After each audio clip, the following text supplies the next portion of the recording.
有人问说，怎么从外观上判断是石英表还是机械表？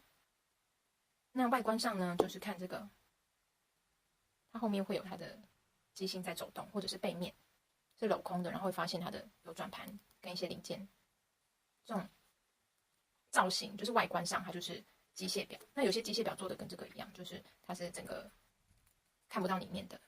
那如果你发现2只机械表都是长得像这样子的话，就判断它的秒针。像这样一格一格走动的就是石英表，然后像这个秒针是这样滑动的，就是机械表，就是从外观跟秒针上去判断。大家学会了吗？